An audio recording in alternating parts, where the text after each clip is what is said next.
YouTube, what's up? Back again for another daily fishing video here on Andrew Upshaw Fishing. Guys, today I have a very specific topic I want to talk about. Yesterday I posted a viral video that I'm pretty sure Ben Milliken shared. I know he didn't film it. I went on his Facebook page and it was saying that he got the video from somebody else, but posted it anyway. And I'm kind of glad he posted it because it really does bring up a really important topic about safety. Now, I just want to preface this, guys. This is my opinion on this piece. I've had a bazillion comments on mine. I can't even imagine how many comments he's had on his. Probably exponentially more than mine because I think he has like 500,000 followers. But I want to kind of shed some light on this situation because there's a lot of people that, they believe that certain things should happen, certain things shouldn't happen, but we're going to break it down because it really is important when you get in a situation like this that you know what you're doing, why you're doing certain things, and the importance of being ready for those situations. So, but hey, real fast, if you haven't subscribed to my YouTube channel, make sure you'll do that. It's in the bottom right hand corner of the screen, and click that notification bell so you get notified every single time I post a video. So guys, let's talk about it. That particular video went absolutely viral on Facebook. And if you watch the video, I'm going to play it right here while I'm talking. If you watch the video, you see an angler, Trey McKinney. He is trying to load his boat on a day that was blowing sustained winds between 40 and 50 miles an hour with gusts up to 65 miles an hour. The very first thing that I want to say is, should have Bassmaster postponed that day of practice? I mean, they give that option of practice to everyone. They don't control the practice times or situations when it comes to the what they call their pre-practice for the Classic. I mean, guys didn't technically have to go out. They chose to go out. Now, if I was in that situation, I was fishing Bassmaster Classic, 100% would have gone out that day. And it would have been risky, and you take a chance on breaking your stuff, but you kind of know the risk when you get ready to go out there. And I know Trey knew the risk. I know every angler that went on the water that day knew the risk that they were taking. Now, was it an acceptable risk? Was it too risky of a risk? I mean, that's to be determined with somebody else. Like, I'm not that guy. I think you got to make the best decision that you can for yourself and for your equipment. So, like, if you don't believe that your equipment can handle it, you probably shouldn't go launch your boat. But I had a couple comments saying, well, it would have been fair if they'd have just postponed it. Well, it was fair the way it was. I mean, technically speaking, we all are allowed to run certain size boats with certain size motors, and every one of the guys that are out there are very experienced anglers. So it's kind of, if they think that they can handle it, they probably truly believe they can. I talked to a couple of anglers after that day of practice, and they said it was the worst conditions they've ever been in their entire life, and it kind of looked like it too. Just based off that video. But that's the first thing. Second thing is the number one thing that I saw on there is, why didn't the guy filming go help? And I have a couple different opinions on that, and I think this is the most important aspect of this whole thing. They had one person helping. That was Tyler Williams. He came out and talked about it. He was the one driving the truck. Originally, he was trying to winch the boat in.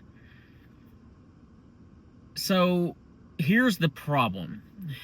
As an angler, as somebody that has been in situations maybe not exactly like that, because I don't know if I've ever launched my boat with 50 mile an hour winds. I've been in 30, 35 and had waves crashing in a boat ramp like that, though. I can assure you that. The worst thing you can do is have somebody come help that has absolutely no idea how to help or what to do to help. Because let's just say, hypothetically speaking, an angler goes over there and he's just trying to help, which I love the fact that people want to step up and help. I know in my situation, I would have probably tried to help just for the fact I've been in that situation. But let's just say you have an old man that comes in and he's trying to help, and one of those 4-footers crashes over him, makes him hit his head on the car, and then draws him out into the lake.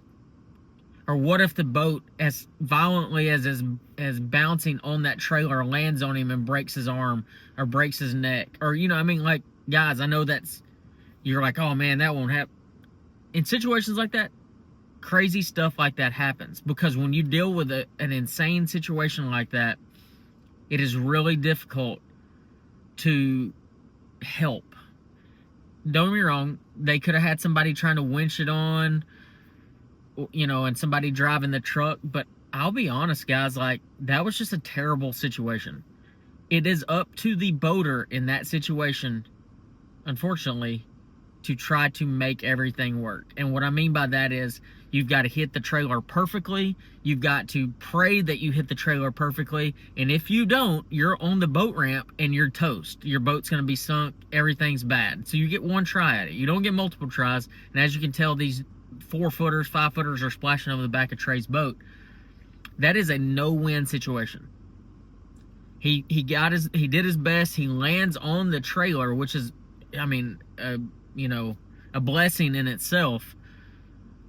In that situation, it's not about getting it all the way up to the front or anything like that. It's as soon as that boat lands on the trailer and it's up far enough, you pull that joker out.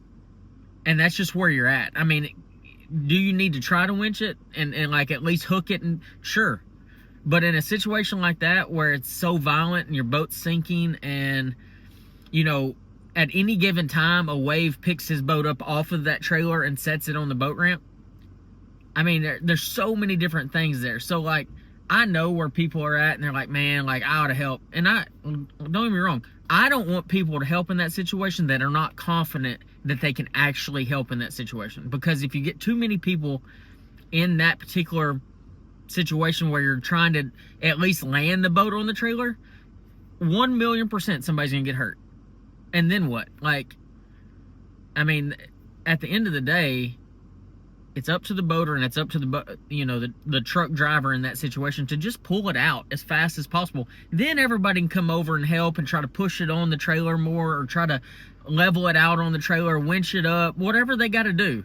But in a situation like that, it does more harm than good, putting people in the water, putting people in an extremely dangerous situation to get hurt. So I just kind of wanted to talk about that for a second, because I see a lot of conflicting reports, and I don't want people to think that, hey, you know what, next time that happens, let's put 10 people on either side of the boat. No. That boat will land on you. It will hit you. And I'm talking, an extreme amount of force. When you're talking about that type of wind, that boat just violently going up and down, like, guys, like, it is super dangerous. So first thing is, you don't want people out there that aren't confident that they can physically help you. And the more people you have, the worse the situation is. Trey did his best, got it up on the trailer, luckily, and was able to get out. The good thing about the Bassmaster Classic and being in a situation like that, they literally have a service crew for every single thing out there. And what that means is if something happens to the boat, motor, trailer, power poles, graphs, whatever it is, they have somebody to fix it. If they don't, they'll find somebody to fix it. So I don't know to the extent of if Trey had damage on his boat or anything like that. But what I will say is, if you watch that video and his boat goes up on the trailer, everybody was like, oh, you need to back it in further. The boat was backed into the water. If he backs it in any further, the boat's going through the back end of the truck on the next wave. And that's just the reality of it. It's better to have it pulled out just a little bit than to have it too deep in the water in that situation, because I promise you, a boat is fixable. A boat is replaceable. But you put that thing through the back of your car, you put that thing through the back of your truck, there's so many worse things.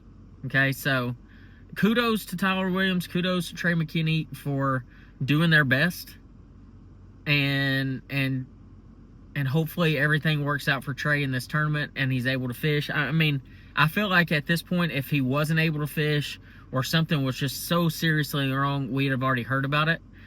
At this point, I dare to say that he probably has a tiny bit of PTSD from that situation, because the couple of times I can remember very specifically the times I've been in that situation, I'll never forget them. They freak you out. You want to talk about having that sense of no control in your life? Go try to load a boat with waves like that. It is absolutely insane, and there's nothing anybody can do to fix it. The only thing you can do is possibly go try to take your truck and trailer to a different ramp that may be more protected, but in situations like that, you might not have had a place that was more protected, or even trying to get to one was even more dangerous than just trying to load up. So you know, I hope this is the last little disaster that they have at the Classic this week. I know Friday, from what I saw in the weather, using the Deep Dive app, they're going to actually have some pretty significant winds. And I'm kind of curious at this point if we're even going to see day one happen, if it's going to be postponed, what's going to actually transpire on that particular day. My gut tells me just because it's the Classic, they're going. But you never know. Like, you truly never know what they're going to do, because, you know, when you start looking at day cancellations, postponement, you're talking a full expo. You're talking about weigh-ins that have already been people taken off for. This isn't just your typical tournament. So I'm going to say with very good confidence that you're about 75% seeing this tournament happen on Friday, even with 30-mile-an-hour winds. You're talking 50 of the best, or however many it is. It's going to be around that range of the best anglers out there that qualified for the tournament. And I pray that it's a good tournament for those guys, because it's a very, very dangerous thing. You know, sport's way more dangerous than what people realize sometimes. It takes something like this to make them actually understand, oh my gosh, this is pretty crazy. But guys, I hope y'all enjoyed this video. I hope this gives you a little bit more perspective on what's going on, how you can kind of combat this, and how you can be smarter in the future. And once again, blessed that Trey McKinney and Tyler Williams were able to get that situation resolved. Shout out to Tyler Williams in that, because he stepped up and helped in a big way. And I don't think many people understand the gravity of being in that situation. I mean, I know some of you have been, and I know some of you have been in bad situations on the water. We all have, to a certain level. But just when you get out there, guys, be smart, wear your life jacket. You know, you can go fishing tomorrow if today's that bad. And I'm not talking about the Elite Series anglers. I'm just talking about fans who just go fishing and they pick the wrong day to go fishing. Don't just go. It's not worth it. I promise you. Most of the time, the bite's terrible those days anyway. So, guys, I hope y'all enjoyed this, and I'll see you on the next video.